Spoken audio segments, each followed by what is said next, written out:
Hi అందరికీ వరలక్ష్మి వ్రతం శుభాకాంక్షలు. ఈరోజు నేను కాయిన్స్తో అమ్మవారికి మాల తయారు చేద్దాం అనుకుంటున్నాము.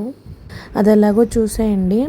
ముందు ఇలా లాంగ్ టేబ్ ఉంటుంది కదా, దాన్ని ఒక సైడ్ అంటించుకొని ఇట్లా మొత్తం టేబ్ అంతా, అంటే మనకి ఎంత లెంత్ అయితే కావాలనుకుంటున్నామో అమ్మవారికి వేయడానికి దండ అనేది అట్లా తీసుకోండి. తర్వాత ఇట్లా ఒక్కొక్క కాయిన్, అంటే 1 రూపీ అవ్వండి, 2 రూపీస్ అట్లా ఒక్కొక్క కాయిన్ పెట్టుకుంటారండి స్ట్రైట్గా. మనము మామూలుగానే లక్ష్మీదేవి అంటే డబ్బులతో చూస్తాం కదా, సో ఇది వేస్తే కొంచెం మంచిగా ఉంటుందని నాకు అనిపించింది. అందుకే కొంచెం ఈజీ వేలో తయారు చేస్తున్నాను. ఇట్లా మనకి ఎంత లెంత్ అయితే కావాలనుకుంటామో అంత టేప్ తీసుకొని ఇట్లా మంచిగా మొత్తం కాయిన్స్ అనేది ఒకటి తర్వాత ఒకటి మొత్తం పెట్టుకుంటూ వెళ్ళాలి. నేనైతే మొత్తం 2 రూపీస్ కాయిన్స్ యూస్ చేశాను, అంటే ఒకే సైజులో ఉంటుందని. ఇప్పుడు అట్లా పెట్టుకుంటూ వెళ్ళిన తర్వాత ఇప్పుడు ఇక్కడ సైడ్స్ ఉంటాయి కదా, ఆ సైడ్స్ అంతా కాయిన్ అంతా అంటే కాయిన్ సైడ్స్ అన్నీ కాయిన్ మెయిన్కి అంటించేసేయాలన్నమాట. ఇట్లా నేను వీడియోలో చూపిస్తున్నట్లు 2 సైడ్స్ ఇట్లా అంటించేయాలి.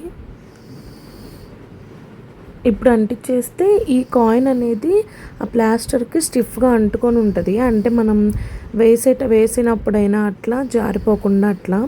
ఇక్కడ పైన కొంచెం ప్లాస్టర్ అనేది ఉంచుకోవాలి, అంటే మనం థ్రెడ్ కట్టుకోవడానికి. నేను చివరిలో చూపిస్తాను. ఇక్కడ కింద కూడా కొంచెం ప్లాస్టర్ వదులుకొని కట్ చేసుకోవాలి. ఇప్పుడు నేను చూపించింది వచ్చేసి 1 సైడ్, అట్లనే సేమ్ సెకండ్ ఇంకొకటి కూడా తయారు చేసుకొని 2 సైడ్స్కి ఇట్లా వీ షేప్లో పెట్టుకొని అంటించేసుకోవాలి మధ్యలోకి. అంటే ఒక ప్లాస్టర్ ఒక దాని మీద వేసేయాలి. ఇట్లా మళ్ళీ ఒక ప్లాస్టర్ తీసుకొని ఆ రెండింటిని ఆ ప్లాస్టర్కి అంటించి, దీనికి నేనైతే 5 రూపీస్ కాయిన్స్ యూస్ చేస్తున్నాను. అంటే మొత్తం సిల్వర్ కాకుండా కొంచెం గోల్డ్గా కనిపిస్తుంది అని కింద ఫ్లేవర్ లాగా. మీకు ఒకవేళ అవైలబిలిటీ లేకపోతే 2 రూపీస్ కాయిన్స్ అయినా 1 రూపీ ఏదైనా వేసుకోవచ్చు. ఇది ఇట్లా నేను ఒక 10 రూపీ కాయిన్ అంటించి దానికి మళ్ళీ ప్లాస్టర్ అంటించి 5 రూపీ కాయిన్స్ అనేది అంటించాను. అంటే కింద గోల్డ్ కలర్లో ఫ్లవర్లా కనిపిస్తుందని వీడియోలో చూస్తున్నా. ఇలా అంటించేసాక ఇంకా ప్లాస్టర్ ఎక్స్ట్రాస్ కూడా మొత్తం తీసేసుకున్నాను. ఇప్పుడు మనం మామూలుగా పూల దండకి కిందకి ఫ్లవర్ లాగా పెడతాం కదా వేరే కలర్లో, అట్లా నేను కూడా ఇట్లా ఫ్లవర్ లాగా ఇచ్చుకున్నాను. ఇప్పుడు దీనికి ఏం చేయాలంటే పైన మనం ఒక దారం అనేది కట్టుకోవాలి. ఎందుకంటే మనం మెడలో వేయాలి కదా మాలలాగా, అలా దీన్ని వేయాలన్నమాట. సో దానికోసం ఇప్పుడు పైన థ్రెడ్ అనేది మనం కట్టుకున్నాము. ఇప్పుడు ఈ థ్రెడ్ తీసుకుని కొంచెం లావుగా ఉన్న థ్రెడ్ తీసుకున్నాము, ఎందుకంటే కట్టుకోవడానికి. అంటే మనం వేసిన అంటే కాయిన్స్ అనేది బరువు ఎక్కువ కదా, ఆ బరువుకి పడిపోకుండా ఉంటాయి. అందుకని చెప్పి కొంచెం గట్టిగా ఉన్న థ్రెడ్ని తీసుకోండి.